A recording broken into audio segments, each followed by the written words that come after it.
अब बात करेंगे अतीक अहमद की। खबर यह है कि एसटीएफ की 3 गोलियों से ढेर हुए हैं असद और गुलाम। 3 डॉक्टरों के पैनल ने पोस्टमार्टम किया है। रात 2 बजे तक ये पोस्टमार्टम चलता रहा। दोनों के शव लेने के लिए अब तक कोई नहीं पहुंचा है। 5 घंटे दोनों का पोस्टमार्टम चला, लेकिन दोनों के शव अभी तक लेने के लिए कोई नहीं पहुंचा। खबर यह है कि असद का शव लेने के लिए मौसा पहुंचेंगे, हालांकि शाइस्ता भी पहुंच सकती है, सरेंडर कर सकती है, यह भी खबर है सोर्सेस के हवाले से। लेकिन फिलहाल जो शूटर गुलाम है उसका शव लेने से परिवार ने इनकार कर दिया है। तो 2 तस्वीरें लगातार आप तक हम पहुंचा रही हैं। देखिए किस तरीके से अतीक अहमद की यहाँ पे मुश्किलें बढ़ती हुई। अतीक अहमद को जैसे ये खबर सामने मिलती है तो अतीक अहमद रोने लगता है। अतीक अहमद ये कहता है कि मेरे वजह से मेरा परिवार टूट गया, बिखर गया। योगी आदित्यनाथ ने कहा था कि माफियाओं को मिट्टी में मिला देंगे, लेकिन हम रगड़े जा रहे हैं। फूट फूट कर रोया है माफिया अतीक अहमद। अपने बेटे को खोने का दर्द अतीक अहमद पर साफ तौर से देखने को मिला।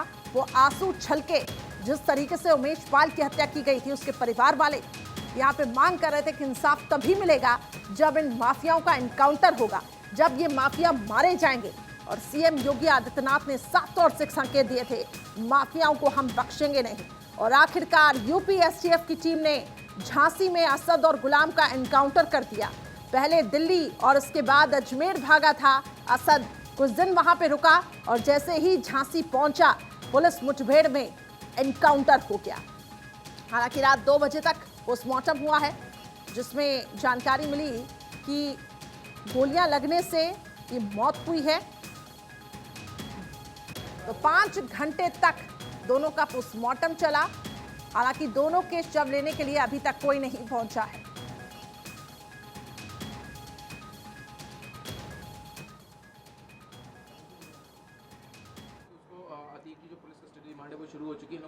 ये मामला अदालत का है और अदालत जो निर्णय देगी हम उसका पालन करेंगे। और पुलिस की तफ्तीश जो सीआरपीसी के तहत हो रही है, पूरे मामले को एक तथ्य इकट्ठा करके चार्जशीट दाखिल करेंगे अदालत में। आज अम्बेडकर जयंती है। अखिलेश यादव बाबा साहब भीमराव अम्बेडकर जी को नमन करता हूँ और पूरे प्रदेशवासियों को, देशवासियों को बहुत बहुत बधाई देता हूँ। तो आप सुन रहे थे डिप्टी सीएम ब्रजेश पाठक को। हालांकि कल डिप्टी सीएम केशव प्रसाद मौर्य ने भी ट्वीट करते हुए यूपी एसटीएफ को बधाई दी और ये कहा कि ये पूरा मामला कानून का है। अपडेट्स के लिए मेरे सहयोगी शकील भी जुड़ चुके हैं अपने लाइन पर। शकील, क्या अपडेट्स है? 3 डॉक्टरों के पैनल ने पोस्टमार्टम कर दिया है, लेकिन खबर यह है कि शव को लेने के लिए अभी तक कोई नहीं पहुंचा है। कन्हैया, मैं बता दूं आपसे कि लगातार ये बातचीत यहाँ चल रही है कि गुलाम के और असद के परिजन जो हैं झांसी के लिए निकल चुके हैं डेड बॉडी लेने के लिए, लेकिन ये खाली अफवाह है। स्थानीय पुलिस से मेरी बातचीत हुई है, उन्होंने भी इस बात के लिए साफ इनकार किया कि उनसे कोई संपर्क नहीं किया गया। और भी तमाम लोगों से, प्रशासनिक आला अफसरों से भी बातचीत हुई, उन्होंने भी इनकार किया कि असद और गुलाम के परिवारों से कोई अब तक संपर्क नहीं साधा गया। तो ये सवाल साफ उठता है कि आखिर ये बॉडी झांसी आके कौन लेगा? क्या एसटीएफ खुद लेके जाएगी? क्या स्थानीय पुलिस जो झांसी की है उसके द्वारा जो है बॉडियां वहां प्रयागराज पहुंचाई जाएगी? ये सबसे बड़ा सवाल अभी तक उठ रहा है। यहाँ पे तमाम लोग इस बात के लिए भी जो है जद्दोजहद में लगे हैं कि आखिर ये बॉडियां जो है कौन लेके जाएगा। लगातार जो है एक दूसरे संपर्क कर रहे हैं कि इलाहाबाद से भी संपर्क किया जा रहा है, जिसकी जैसे शकील, लेकिन खबर यह है कि शूटर गुलाम का शव लेने से परिवार ने इनकार कर दिया और इसके साथ साथ अब असद का शव लेने के लिए हो सकता है कि मौसा पहुंचे या फिर शाइस्ता सरेंडर करे। देखिए करिश्मा, इसमें ये बात सामने आई है कि गुलाम के परिजनों ने इनकार किया, लेकिन कहीं ना कहीं ये बात भी सामने आई है कि गुलाम के जो ससुराल वाले हैं वो शायद झांसी आ सकते हैं, इस तरीके की बात सामने आई है, लेकिन ये इसकी पुष्टि नहीं हुई है। और असद के जो मौसा और मामा का जो जिक्र किया जा रहा है कि वो झांसी के लिए निकल चुके हैं, तो लेकिन अभी तक झांसी ना तो गुलाम का कोई परिजन आया है, ना ही जो है असद का कोई परिजन झांसी उनको लेने आया है यहाँ पे बॉडियों को। बिल्कुल, और परिवार वाले पहुंच नहीं रहे हैं शव को लेने के लिए। लेकिन जैसे ये खबर अतीक को मिलती है, अतीक फूट फूट कर रोता है। जनाजे की अनुमति, यहाँ पे असद के जनाजे की अनुमति नहीं मिली अतीक अहमद को। कुछ इसकी अपडेट्स की कहाँ रखा जाएगा और कौन कौन इसमें शामिल होगा? शकील जी, करिश्मा, बता दूं आपको कि अगर इन दोनों में कोई लेने नहीं आता है गुलाम के परिजन और असद के परिजन, तो स्थानीय पुलिस जो है जी। ये बॉडी झांसी में ही सुपुर्द के खाक कर सकती है और यहाँ के जो क्या कहते हैं आपके जो शहर काजी हैं उनसे संपर्क जो है साध सकती है स्थानीय पुलिस। और झांसी में ही हो सकता है कि अगर कोई परिजन लेने नहीं आता है बॉडी ठीक को है। तो झांसी की कब्रिस्तान में उनको जो है सुपुर्द की खाक किया जाता है। चलिए ठीक है, आप नजर बनाए रखिएगा, आपसे अपडेट्स आगे भी मैं लेती रहूंगी, लेकिन फिलहाल आपको बता दें कि दोनों की डेड बॉडी को लेने के लिए अब तक कोई नहीं पहुंचा है। आगे बढ़ते हैं, एनकाउंटर में मारे गए असद को लेकर बड़ी खबर। अतीक ने असद के लिए अबू सलेम की मदद ली है। असद को बचाने के लिए दरअसल अबू सलेम की मदद ली थी। सोर्सेस के हवाले से बड़ी खबर, असद के लिए ठिकाना मुहैया कराया जाए। सोर्सेस के हवाले से बड़ी खबर, ये लगातार बातचीत में अतीक यहाँ पे अबू सलेम से कह रहा था कि मेरे बेटे को बचा लो, उसके लिए ठिकाना मुहैया करवा दो। पुणे के सलेम ने असद को मुहैया भी कराया था ठिकाना, ऐसी भी खबरें।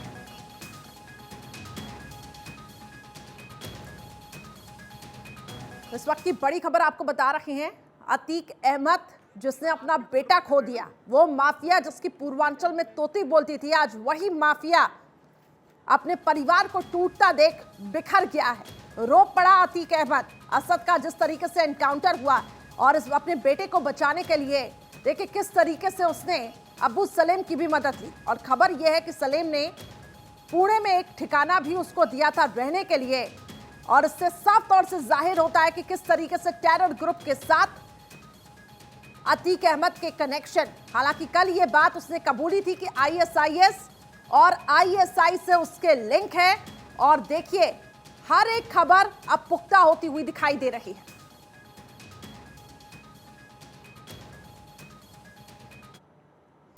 वहीं खबर यह है कि आज शाम सुपुर्दे खाक किया जाएगा असद अहमद। धूमनगंज के कब्रिस्तान में असद को दफनाया जाएगा। प्रयागराज में अलर्ट घोषित कर दिया गया है। संवेदनशील इलाकों में लगातार निगरानी भी हो रही है।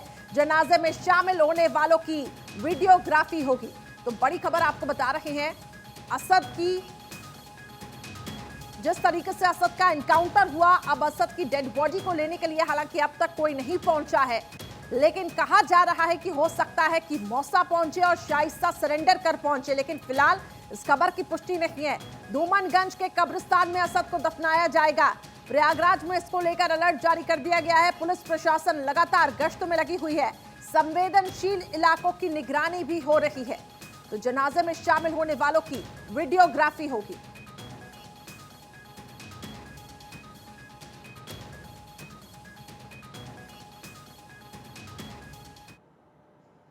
वहीं असद के एनकाउंटर पर सियासत लगातार जारी है। एनकाउंटर पर अब कपिल सिब्बल का बयान सामने आया। उन्होंने सवाल उठाए कि मारना आसान, मुकदमा चलाना कठिन। 6 साल में 183 एनकाउंटर कपिल सिब्बल ने योगी सरकार पर तंज कसते हुए कहा। हालांकि कल आपको बता दें कि अखिलेश यादव ने भी एनकाउंटर को लेकर सवाल उठाए थे और कहा था कि ये झूठा एनकाउंटर है। और ऐसे में सवाल यही उठता है कि आखिर इन माफियाओं के प्रति इतनी सहानुभूति क्यों। और ऐसे में लगातार योगी सरकार ने ये कहा भी था सदन में, मुख्यमंत्री योगी आदित्यनाथ ने, कि ये माफिया पोषित माफिया है। अब ऐसे में इन माफियाओं को खत्म करने का काम हमारा है। इन माफियाओं को हम मिट्टी में मिलाएंगे। और यही हुआ, असद का एनकाउंटर हुआ, असद मिट्टी में मिल गया, ढेर हो गया। अब ऐसे में एनकाउंटर पर सियासत भी गरमाई हुई है। कपिल सिब्बल कहते हैं कि मारना आसान है, लेकिन मुकदमा चलाना काफी कठिन है।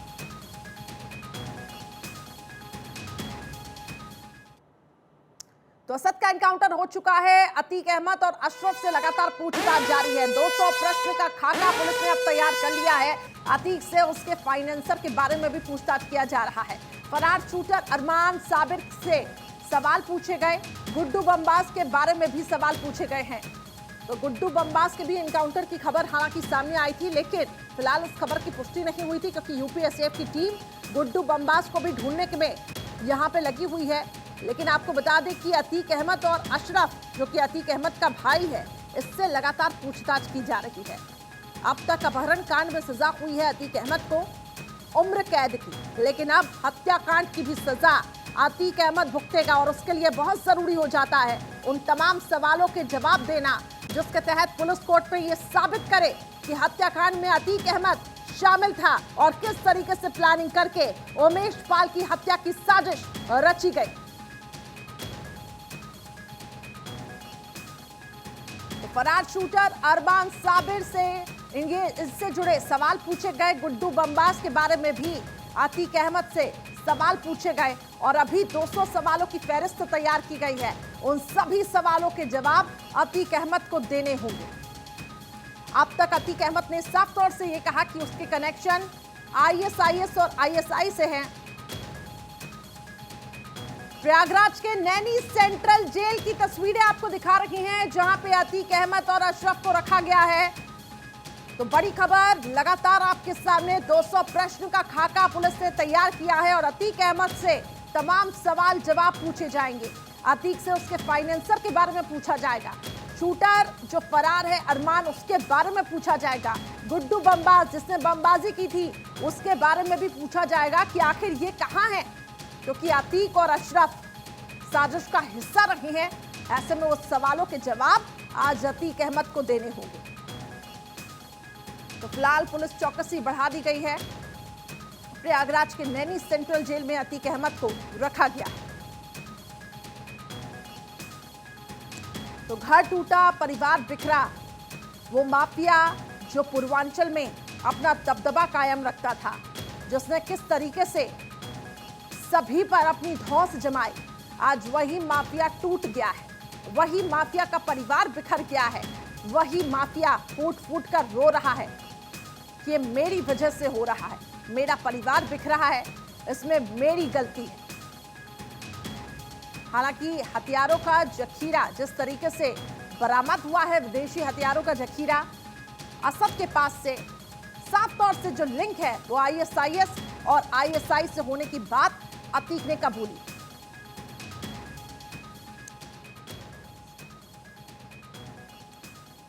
इस वक्त हमारे साथ अवनीश विद्यार्थी जुड़ चुके हैं। सीधा अवनीश की तरफ मैं रुख करूंगी। अवनीश, सवालों की फहरिस्त तैयार की गई है और अतीक अहमद को उन तमाम सवालों के जवाब आज देने होंगे।